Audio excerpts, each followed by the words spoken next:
Hi guys, Gamer Mode here and welcome back to my channel.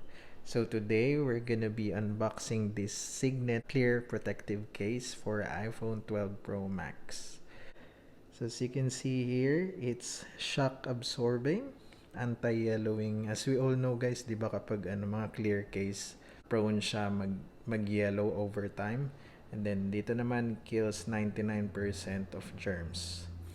So ayun lang naman, buksan na natin siya.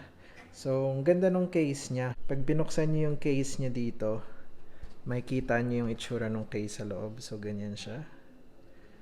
Diba? So, sabi dito, Aeroshield, the slim crystal clear case providing optimal protection from light knocks and scratches for those who don't want to hide their phones but still have it protected.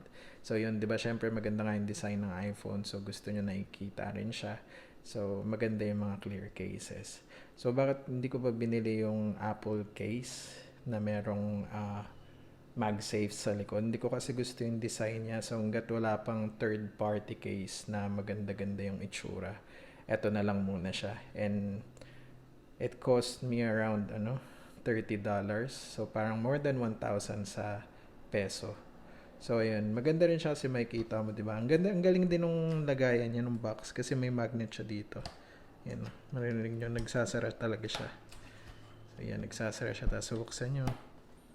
Yan. Maririnig nyo yung clicking sound. Yan. Meron siya magnet dito. Tapos, mafe-feel nyo rin dito yung case pag gusto nyo. Pwede nyo siyang hawakan. So, yan. So, unbox na natin siya.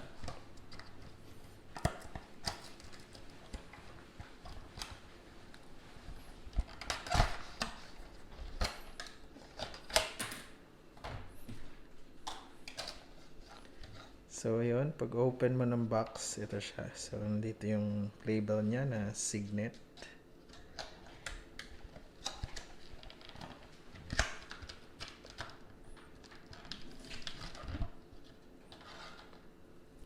And then, meron siyang warranty paper. Yan.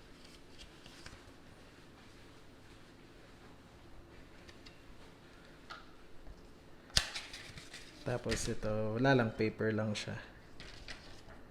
So yun, ito yung itsura ng case. Actually, first look, parang medyo nga siya na medyo madilaw siya. Hindi siya yung clear na clear talaga. So yan. Kita ko lang sa inyo. Yan siya. Baka sa lighting lang din. Hindi natin alam. So check natin pag nilagay na natin yung iPhone. So ito yung gilid niya. Yung gilid niya hindi ganun ka-clear katulad nung sa likod. Yan ah. Para ma-compare niya siya. So yan yung gilid. Ito yung baba naman niya. Tapos ito yung kabilang gilid niya. And then yung top side. Yan. So try natin ilagay yung iPhone.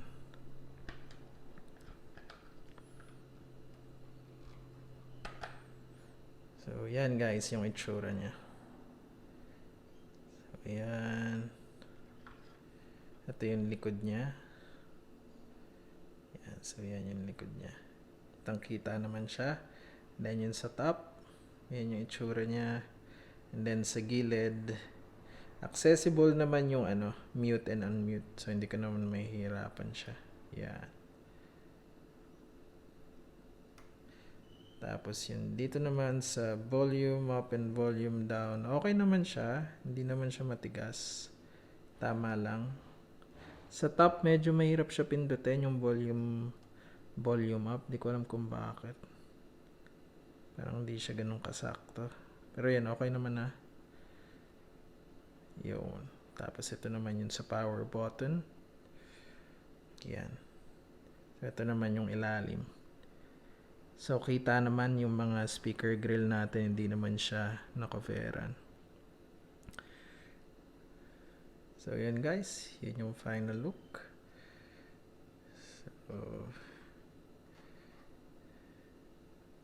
So, let me know what you think about this case. Kung maganda ba siya, kung okay ba siya.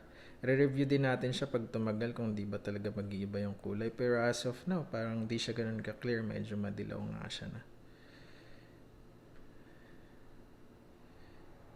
So, yun guys. Yan, kung nagustuhan nyo din yung video, pa-like na lang po ng video and then pa-subscribe. Pa-hit na din ng bell notification icon para pag mag-upload tayo ng mga videos like this, updated po kayo. So hanggang dito na lang muna tayo. See you next time.